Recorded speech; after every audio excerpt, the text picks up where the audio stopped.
Hey there guys, welcome back to Wargaming Luke. I am Wargaming Luke here to take you through another rulebook review. We've had the unboxing already of the Masters of the Universe Battleground game, recently announced by Archon Studio, and I thought I'd dig out the rulebook from the game. I've actually had my first game as well yesterday. So yeah, let's take a little look through this. One thing I should point out, this is obviously a copy that I've been digitally sent outside of the starter box. If you guys watch my unboxing of the starter box, you'll know that it was a prototype copy and they hadn't yet got the artwork done for the rule books that come with it, so they had to send us it separately, and I've printed my own copy of it off. But in the obviously, when you get your new starter box, it'll be a proper book. It won't be spiral bound and paper like this.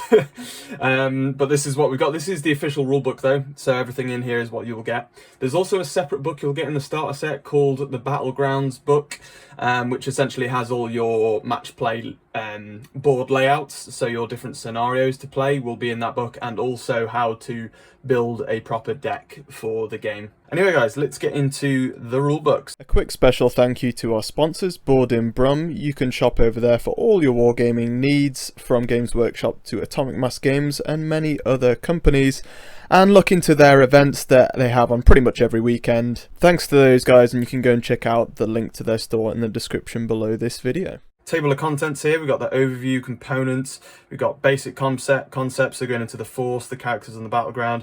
We've got first game setup, playing the game, preparation phase, activation phase, cleanup. You've got tests, so your defense tests and your scope, which we'll go through all of that as we go along here.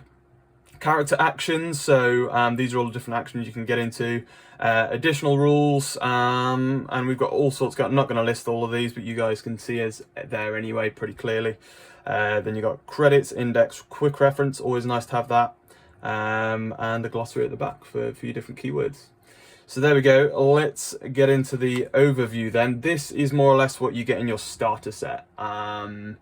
So it's a nice little overview for you guys. Component list, these are the 5 models you get for the Masters of the Universe. He-Man, Stratos, Orko, Ram Man, and Man-at-Arms. And then for the Evil Warriors, you have Skeletor, Triclops, Evil Lyn, Trapjaw, and Merman. And then your cards, you get 10 character cards. 5 for each, obviously. You got 18 glory cards, 96 fate cards. So these combine, these kind of like your objective cards, and these are just your standard play cards. 55 weapon attachment cards and 48 item cards. Cool. Lots of terrain in this box set. If you've seen my unboxing, you'll know how much there is. And once I've now built it all and whatnot, and played the game, there is a really nice amount in this set. Really worth it for the money. Tokens, different tokens in the set. I love the Merman token, just point that out. The Battleground, we know you get this in the start set. The rule book, and that there is the Battleground book that I was on about. 10 dice. A little bit of advice, guys, if you're planning to get the game, make sure you've got some extra d6 dice anyway, just as extra. I found that with 2 of us playing, we still needed maybe another 5-6 dice each, ideally. But it's not far off. You don't really need too many more. You can always reuse the same dice. You got a 12 and a 16-inch ruler, quite handy.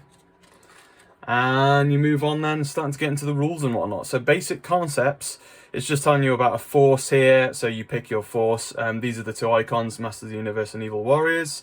And one thing to point out, guys, is that they have a pre-built starter deck, much like if you played Underworlds before, you'll know, for you to use for the game when you first get the starter set out for a beginner game. And this rulebook contains the beginner's scenario to play. The other Battlegrounds book contains all the other scenarios to choose from when you've gotten past that the learning phase. But they do give you 2 pre-built decks for each of the 2 sides, essentially, which is a great thing to start out. Characters and models, you have notches on the front of the bases for back and front arcs, and that is a thing in the game, just worth pointing out. Character cards, you've got the faction icon, you've got the name of the character, the stats are here in the bottom left. You've got skills on here, and then on the flip side of the card, it's just artwork and the character name and whatnot, which I think is quite nice. The Battleground, this is 25 hexes by 30 hexes. It's also got like a battleship style alphabetical order down the side and numbers down the bottom. Or it could be the other way around, actually. I think that's right, though. And that's how you're kind of doing your movement, I suppose. And this is just kind of pointing out facings and things. So the notch has to be facing a certain hex, and that's the facing of your model. Terrain, it's just saying about like low obstacles, high obstacles, and higher elevation. So you've got these different types of terrain. We'll go through those more later, but it's actually telling you how high they actually are in inches, which is nice to know. And it's just pointing out how parts of the terrain work. So some of the terrain has a low part here, as you can see, either side of a high part of the obstacle. So it's 4 hexes worth of terrain there, or a wall. But the middle part of it there, the middle 2 hexes are higher than the low part. Just worth pointing out. Golden rule, as always with a lot of different games, and it's good that they suggest it here. If you disagree over something, roll off to see who's right. Rule hierarchy. Rules on character cards override all other rules. Rules on fate and glory cards override all rules listed below. Rules on weapons cards override all rules listed below. Rules on item cards override rules from the rulebook, and rules in the rulebook can be overridden by rules mentioned above. So that's kind of how they work it there. Nice that they've laid that out. I always like it when rulebooks lay all this out before you go into the rules. And here we go. So this is where you actually get into effectively the start beginner scenario that they give you in the actual rule book, which is what I've played already. It was really fun, really fun. So you've got the game setup. This is the order you do things in. If you actually, like I say, play a proper match play game, you won't use this pre-set deck and character setup for this game. You'll build your own list and deck. Using a point system from the Battleground book. But you place your game board between both players, and you put down your fate decks, gather your forces, decide who wants to play who. The Masters of the Universe, you take He-Man, Stratos, and Man-at-Arms, and these are the items you take with each one. And the same here for the Evil Warriors. For the beginner game, you take 3. So obviously there's 2 characters on either side you're not using in this beginner scenario, just to make things a little easier, a little less to remember and learn in your first game, which makes sense. Prepare the Battleground players, place terrain, objective tokens, and their models on the Battleground as depicted on the next page. So there you go. Create the supply, so you have a supply of each type of token. Makes sense. Gather fate and glory decks, so you should have 20 fate cards in your deck as well as 2 glory cards for this mission, and there's icons on each card type that you need for each faction for the beginner game. So there should be an icon on 20 fate cards for Masters of the Universe and 2 of the glory cards for them. But as pointed out at the beginning, there are way more options once you've finished this beginner game to build a new deck, and I would imagine if they do expansions eventually, if the game does well, there'll be more of this added to the game as well, which is fantastic. You draw your cards. Each player draws 5 fate cards, and you always have your 2 glory cards in your hand. Then you choose the first player. Both players roll a die. Whoever wins the roll-off is now the first player. The only thing this really matters for the rest of the game is for ties on initiative, the first player wins. And then as you go into the second turn, your opponent becomes the first player, and it keeps switching, which is pretty awesome. I'm just going to turn this around slightly so you can see that. That is the Battleground layout. So in the Battlegrounds book, you have multiple of these. I'm not going to show off the Battlegrounds book because it's unfair to Archon that I just give you all the different scenarios from the other book. Aside from the deck building setup, which I might do a separate video on, it just has all of the different scenarios in it mostly, and the points values for some of the things. So I'm just going to show you this opening one in this rule book, and then other than that, we'll leave it as is. It tells you exactly where to deploy models in this beginner scenario and how your terrain laid out, and that has like a reference down the left hand side there as to what these different types of terrain are. I think it's a really smooth way of doing this, really smart idea. And then you have 5 objectives in this one. You essentially have to be on the objectives to claim them and remove them. Other than that, you kill each other achieve your side missions, which come on these glory cards, which I will actually go over a little later on when we get to that part. But yeah, just thought I'd show you that, guys. And yeah, I was right. Numbers down the bottom and these here. And I think that's mostly, to be honest, just to help mostly with deployment of terrain as a reference, because there's so many hexes on the board. It's quite a large board. So here we go, playing the game. We have 3 parts of a round: preparation phase, activation phase, and cleanup phase. Very simple. In the preparation phase, you do what we've said already, more or less. So we've said that before the game you roll off to see who's the first player. You then draw 5 fate cards, and you have your 2 glory cards, always. However, your 2 glory cards, once you've used them, they're gone. Your fate cards, you always at the end of every round, ready for the next round. You can discard as many cards from your hand as you like, fate cards, and redraw that many cards from your deck. Which, obviously, in the first phase of the round, preparation phase, you won't be discarding any cards because you've already drawn your 5, and you have to stick with those in the first round. The activation phase, both players select a card and you resolve those cards. So what you have is these fate cards, 5 in your hand, and 2 glory cards are always in your hand. These fate cards have, on the top left here, initiative values. So essentially you pick one of these 5 fate cards from your hand, your opponent does the same in secret, you place one down, and you're basically playing for whoever has the highest initiative. From what I've seen so far, 10's the highest. So like 1 to 10 if you like, or 2 to 10 I think it is. And whoever has the highest value gains initiative for that first activation, no matter what. And you always do this every activation. Once you've then done that, you can then use that card towards activating a character of your choice. And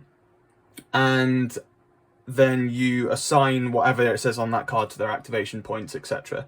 So say here with this, let's take this fate card here that they've used. It's only a 2 for initiative. But let's say your opponent's thrown down a 10. They went first. They use their fate card to activate their model. You then get to go, and then you do this phase all over again. So you put down another fate card and you do it again. However, how this works, once you put down, you say win initiative, you then get 2 action points for your model to use and 2 mana. Mana is generally used for, like, think of it as like your superpowers. You use mana towards that, or you can also use mana towards rerolls, etc., which we'll get into later. But the action points, this is how many you're then going to get. You can then also usually get 2 choices on the bottom of the card, so you get those 2 things. But you also get to choose between these. So in this case, it says discard a fate card to gain +1 action and 1 mana. So you can choose to do that, or you just gain straight up 1 additional mana. So you can choose which one you want to do. The reason this all really comes into effect, and what we found really worked well, and it's very addictive. Yeah, I'm just going to say that straight off the bat. It's very well done. You can then choose to, and this counts for the whole activation for the model you're using. So you could do 1 action, and then you could boost your activation on that character with another fate card from your 5 cards in your hand, or your glory card, and I'll point that out in a moment. So you've played this, you've got 2 action points already, +2 mana, and I'm going to go with +1 mana for the choice part of the card. I can then choose to play as many other fate cards from my hand to boost that activation of that model. Obviously though, I've got 2 other models to go with in this round, so I want to keep fate cards in my hand to activate my other models. You don't have to activate your other models, you could leave it and just use as many cards as you wanted to go nuts with one character. But that's kind of the choice you've got to make, and it makes for some really interesting gameplay. I've never seen anything like this before, to be honest. It's really clever. One thing to also point out is you can use your glory cards. You have 2 of them. These have generally a choice of a side mission, aside from getting your objectives and whatnot. These also are like basically the same as fate cards, but they have the part where you get a choice between 2 different things at the bottom. You can use so this one gives you +1 action point, or you can choose to try to go for the side mission.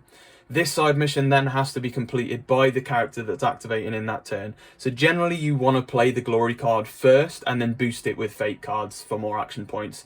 And you find that when you play these side missions, if you're not quite pulling off so say it might say KO an enemy model during this model's activation to gain 20 victory points. You might play this glory card, get 2 action points and 2 mana, and those 2 action points don't give you enough once you finish those 2 actions to be able to actually kill an enemy model. So then you end up playing more fate cards on top of this glory card to boost your actions and whatnot, and get that more mana and everything to pull it off. But there's tons of different glory cards you can choose from when you're deck building, and trust me, it gets very addictive. I love this mechanic they brought in. It's very clever. A really clever spin on the glory points you score for like Underworlds, that sort of thing. I love what they've done with that here. It also points out for double activations, you can't activate the same model that finished last and activated last in your last turn first in the following turn. So if Stratos activated last for me in the first round, he couldn't start and activate first in the next round. So very simple.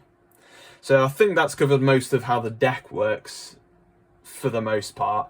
Some cards might allow you to do things that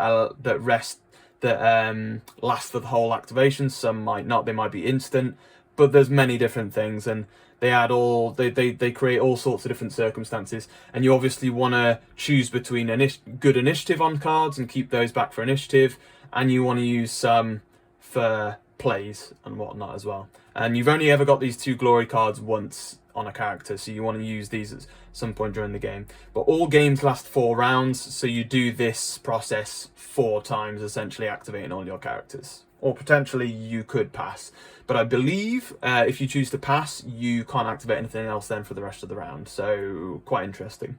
I found in my first game I didn't pass with anything, but I can see how it might be useful. One thing you do is if you do pass with a character in the cleanup phase, they get an additional mana for not activating, which is interesting. But actions that you can perform, obviously we've said if you put a fate card down that gives you 2 action points, you can do one of these 2 actions for an action point.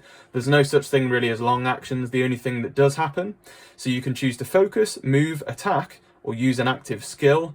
So the skills on the card here, or Overwatch, which is like waiting for your opponent to come in range to attack them or something. If you focus, move, or Overwatch in a turn, the next time you do one of these actions, again, for the second time, you have to spend 2 AP instead of 1 to do them though. So if you want to double move, you have to spend 3 AP. Not much else there to really point out, I don't think. Ending activations, we've been through a lot of what kind of happens there, but you put the fate cards you've used face down on that activated character, including the glory card that you've used. If you scored the glory card, you put it face up on the card. If you possibly scored a glory card, you put it face up. If you didn't score it, it goes into your discard pile. The reason you keep fate cards on the character though face down is because there may be rules in the future that allow you to reuse them or something. So yeah, that's probably what it is. The cleanup phase, you claim objective tokens. If you are on adjacent to an objective token and you don't have an opponent's model adjacent to your model that's on the objective, to the objective itself or on it obviously, then you can score it. And it gets removed from the table. You score 20 victory points per objective token. You also score the points value of items attached to characters you've slain and the character itself throughout that round. Clear tokens away from the field, so tokens don't last forever. Focus, all that sort of stuff, it disappears. Check for victory, see if anybody has one. Obviously it lasts 4 battle rounds, but if you KO every model your opponent has, you win the game. Ready characters and gain mana, so there you go. Then players proceed to the preparation phase of the next round. You do the same as we've just discussed over again. It says check for victory here, knockout victory points, victory, we've already been through that. Readying characters and gain mana. Any character that wasn't activated gains a mana. You can only ever have a maximum of 5 mana on a character though. You're all powered out essentially. Tests, this is interesting. So strength, perception, power, toughness, mind. So there you go. For combat and melee weapons, you'll use your strength. For perception, your ranged attacks, you use perception. For magic, you use your power, unless it states otherwise. And then toughness, you're using as for defense. Mind, you're using to defend against magic. But usually you're going to be using your toughness. This is just saying how you go through a test. So you check a stat, determine modifiers, determine the scope. So essentially, let's say we're doing a roll off for an attack. You've got an example here. Ram Man is resolving a strength test. His strength stat is 4, so he rolls 4 dice. So these symbols here, he's got a strength symbol there, there's a 4 next to it, you take 4 dice. Roll those 4 dice. You always need a 4 up in Masters of the Universe Battleground. Always a 4 up. You can increase the scope or decrease the scope of that with certain effects and things. And if you increase the scope, then you're widening your chance of success. So it goes to a 3 up that you need on your dice. It's D6, obviously. If you decrease it, it goes to a 5 up per se. And modifiers are cumulative as well. In this case, he's rolling 4 dice. He gets 2 successes, 2 4-ups. A 6, you do have exploding dice in this game, so a critical hit is always a success, and a 1 is always a fail. You can re-roll both. A 6 explodes, you can roll an additional dice. If you get a 5 up from a critical hit, it's a success. However, if you get another 6 as part of that exploding dice, you keep exploding your dice. And if you roll 5 ups, you succeed. But only on 6s do you then get to keep rolling additional dice. I do like exploding dice mechanics. It can balance things in the game where if they release a certain faction that that's a bit overpowered maybe at some point with their rules design, things like this can balance the game because you're not always safe, right? You can get a lucky roll with lots of exploding dice. I think something like this in games is needed, and it's just great fun. We had a few moments like this when we were trying out the game. It was hilarious. Defense tests, you then so you've got them successes, right? So you've got a 4 and a 6, 2 successes. You can also not at any point, before you roll for critical hits, you can spend any mana on your model that's attacking. However many mana you spend, you can re-roll that many dice. And that's pretty much it. And you still need a 4 up or whatever it is with your modifiers. You can also increase, obviously, the number of dice you have in a roll or the number that you roll on a die. These are all things that can happen. But then your opponent rolls a defense test. So it's going to be a strength test here. So they'd roll their toughness. If your opponent has a toughness of 2, they roll 2 dice. They still need 4 ups. Any modifiers apply. They can also spend mana to re-roll. They can also explode their crits, etc. Very simple. And that's the same for pretty much all your tests. Small differences with magic, but very, very, very similar. Also worth pointing out, we'll get to it in a minute, but we'll carry on with this for now because this is kind of what it's on about. You can also focus. You spend an action to focus. You then get essentially +1 to your... you can widen your scope by 1 essentially, so you only need 3 ups for the next test. But you have to use your focus in the next test you do, defensive, attacking, whatever. You have to use that focus, and you can only have 1 focus token at a time. Some characters allow you, like He-Man, allow you to focus as a power, as a skill, free skill, which is pretty cool. You can also use it, so your movement stat, as it says here, this character has a 5 for his short value and an 8 for the focus value. So this is how far you usually move in hex numbers, and 8 is how much you'd move after focusing. So if you focus for an action point and then you spend an action point to move, you'd move 8 instead of 5, which is interesting. A standard movement, if you've ever played Underworlds, you just literally jump that many hexes. Movement over difficult terrain, you reduce your movement by 2.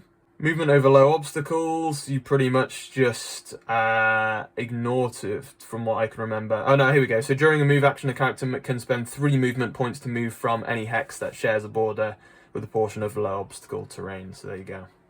If you're going over a low obstacle as part of a window, it counts as the same, as it says here. If you're going over a high obstacle, such as a wall, you have to spend 6 movement to get over it instead of the 3. Ladders and platforms, so climbing up something, you just climb up to the top hex. And you spend 3 movement to actually do that to get up. There we go. Climbing down, it's effectively the same. You just climb down instead. Ladders, you spend less. It's only 2 movement to get up a ladder, but you have to be adjacent to hex, to the one where the ladder lands, essentially. If you have to move up to a space where there's an opponent, you push them back and move into their hex. If you can't push them back, you can't climb up the ladder, essentially. Attacks, you have 3 different types: melee, ranged, spell. Very simple, and this here points out the symbol. So if there's a 1 dice, -1 dice, or dash to the dice, it's add 1 die, subtract a die, and no modifier. These are generally on your attacks, on your melee weapons, or on fate cards. It tells you gain this many, or lose this many. Very simple. It goes on here to say you use melee weapons for your melee attacks. So if you're in base contact or in an adjacent hex to an enemy model, you can use a melee weapon for an action point. You generally have melee weapons or ranged weapons attached to a model. You then use that melee weapon to attack. You can also just use your fists, but if you use your fists, it's you use your base strength value, but you can only ever cause a maximum of 1 wound. Okay, this works the same. So we've been through how a test works earlier. Obviously, your opponent, you roll your successes, your opponent rolls their successes for defense. The difference is how many successes you have in total then. It just points out the bottom of every melee or ranged weapon card will say have 1 star, 3 star, 5 star. That's how many successes you roll. And you match it up to this table, and then it has how much damage it then causes for that many successes. So if I get 3 plus successes, I cause 2 damage to my opponent, and that very, very simple way of it that it works. You can only ever use for an action point 1 melee weapon once. If you use that same melee weapon again, you have to spend 2 action points. If you use a different melee weapon that you have on that character, it still only costs 1 point. There are some fate cards that allow you to do this for cheap still. These things are cumulative. And yeah, pretty much went through that there, as you'd expect. Ranged attacks are very similar. The only thing I will say for ranged attacks is that you actually use the rulers for this, so it's not quite the hex length as you'd think. So this is where the actual rulers come in. So if your attack is range 12, that's 12 inches on a ruler, not 12 hexes. It's different to movement. This is kind of just worth pointing out because 12 inches is not 12 hexes in this game. It's just short of that. So you do have to kind of work that out when you're in the playing the game. But yeah, you'll have this range symbol on the ranged weapon cards. Otherwise, it's very similar to that of a melee attack. It's just you have your perception against your opponent's toughness as opposed to strength. That's pretty much that. Pre-measuring is fine in this game. Determining the line of sight, you take, as it shows here, you draw a line from 2 corners of the hex you're standing in to 2 corners of the hex that your opponent's standing in, or to 1 corner of the hex that your opponent's standing in, sorry. And as long as you can, you have line of sight. If even one of those lines goes through a piece of terrain though, then your opponent gets cover. The tall standing terrain you can't shoot through if you have no line of sight. However, unless you're elevated, and then you can, unless your opponent stood in an adjacent hex behind the 6-inch tall terrain. Sorry, the 3-inch tall terrain, the walls. If it's one of the low-lying pieces of terrain, they'll just probably get cover, but yeah, you get the idea. And if you can't draw any lines through the terrain, then you can't see them. So nice and simple. Like I say, you can stand on the platforms in the game to gain line of sight though. Saying about spell attacks here, so the attacking character must use an equipped spell weapon instead of a ranged weapon to use these. Usually they cost mana as well to use spells, as opposed to normal ranged probably doesn't cost extra mana to do. It just costs an action point. The attack is resolved with a power test against the target's mind. Also worth pointing out, the skills on one of your cards, your character's cards, generally do cost an action, but it just kind of depends what those things might be. The attacking character must spend an amount of mana equal to the spell's mana cost. There you go. And that's pretty much it, to be honest. You can obviously target allies with spells because it might boost certain things. But yeah, not much else to really point out, I don't think, there with ranged or spells. Extra effects. This just kind of goes into skills and things. A lot of items that you can use generally are free. You don't have to use actions for them. But a lot of them are, they will disappear once you've used them, so you can't use them again. you take the item card off them. You don't use items in the beginner's game, they don't use them, but you do have equipped weapons, just purely because it simplifies the first game you play a little bit. But you can when you come into deck building, and there's tons of different items to choose from, which I'm looking forward to trying out. Using active skills allows a character to use one of their active skills. An active skill is a skill that has an AP or mana cost. Active skills appear on character cards and items. So these can appear, and it will say that you need to use an action point to use them, and 1 mana in this case. Like I say, some skills though are free. You don't have to spend an action point to use them on a card. A lot of things on cards, to be honest, on character cards, skills are free. You just can only use them once. You can only ever use a character skill once, yeah. Overwatch is one you can do. Essentially, you spend an action point, you stand there on Overwatch. If an opponent moves within your movement range, they stop immediately, you interrupt, move up to them for an action point. So, or if your opponent moves within range of a ranged weapon that you have on your model, you shoot at them, and you have to Overwatch as soon as your opponent moves in range. You have no choice. It's also worth pointing out that you only get 1 action point when you interrupt an enemy model. But as soon as you do interrupt, you can boost your interruption with fate cards. So you interrupt your opponent during their activation, move into them, engage them with an action point. Let's use that as an example. You then have 0 action points left with the interruption, but you can boost it with a fate card to carry on doing more things. So it can be really brutal. If you put yourself on an objective, maybe put Overwatch on yourself, so that you can shoot an opponent that's coming nearby. I really like this idea. I think it's really cool. Health and wounds, very simple. If you have the 5 symbol on your card, character card, and you take 5 damage, you remove the model from the table. Scope modifiers, we've been through this. Flank attacks, though, is interesting. You widen the scope of your attack by 1 if you're attacking your opponent's rear. And you have to be clearly in the rear of your opponent as well when attacking them. One thing to point out is that after a move action, you do have to choose the facing of your model, right? Because that can make a difference. Your opponent can come in behind. I'll be honest, it's one of the only things I think the game could have done without, to be honest. But they've put it in there, it's an option. It didn't come up that much during our games, because whenever you move into an adjacent hex to an opponent's model, anyway, you get stuck. You're engaged, so you can't move any further. So it tends to be pretty hard to get into the rear of your opponent anyway. It's just one of those things, but it's interesting. It's interesting. If you're targeting an engaged model, you decrease the scope by 1 of the attack. Melee attacks, it doesn't matter. Cover, you decrease the scope of the attack by 1 if your opponent has cover. Very simple. Cover and elevation, we've already discussed a lot of that, to be honest. If, as discussed earlier on an elevated platform, and you're shooting down over the top of terrain, then your opponent doesn't get cover. But if they are down just behind the wall adjacent, they will, essentially. And interruptions we've been through. Attacks of opportunity. This is how so if you're engaged in an adjacent hex to an enemy model, you can choose to move away if you wish to and use your full movement range. However, your opponent gets a +1 scope attack, so on 3-ups to attack you with a melee weapon of their choice.